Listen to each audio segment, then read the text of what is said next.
Let's discuss injector replacement on this 3.5 liter Honda Odyssey.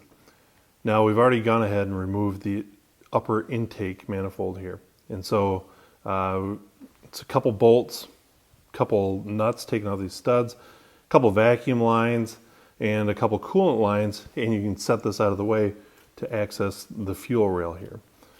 Now we can disconnect the injectors electronically by pinching the connector and sliding them out of the way. So we're going to want to do that for all 6 injectors.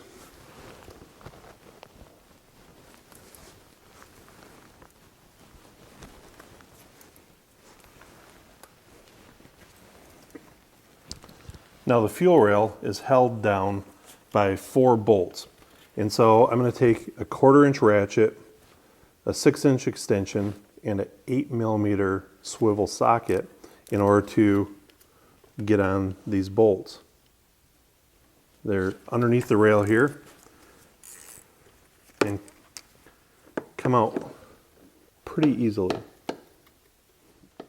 Once we've got all 4 bolts taken out of here, now it's best to gently grab each injector and spin it just to loosen itself up from any debris that may be holding it to the intake manifold. Once you have all 6 injectors spinning freely, then it'll be time to lift the entire rail off as a whole.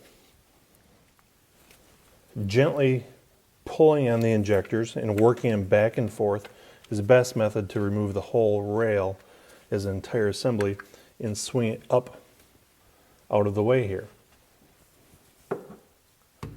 Now we've got it out of our way, we want to ensure that all the gaskets and O-rings came out with the injectors yet. We're going to take a service kit here, and while we're replacing one injector, we're going to use a service kit to reseal all the other injectors while we've got them out right now. Right now that we've got our fuel rail up, it's very important to note that we need to depressurize the fuel system. Even if the vehicle's been sitting overnight for a while, it's a good idea to relieve the fuel pressure. Now it can be done different ways. You can electronically disable the fuel pump and crank or start the vehicle in order to relieve the pressure, which we did in this case. We also backed off the return line to relieve any pressure. So there shouldn't be any pressure here, but there might be an initial burst of fuel yet. So we're very carefully going to pry here and get this fuel injector up out of the rail. And we'll set it aside. We'll now take our new fuel injector and remove the protective cap. You can see this injector is designed carefully to match the original OE fit, form, and function. And we'll take our service kit that came with the injector, install the O-ring on the top, as well as some other seals. It's a good time to note though, if we've got one faulty injector on a high mileage vehicle such as this one here, you'll notice a lot of the contamination and other issues building up on these additional injectors.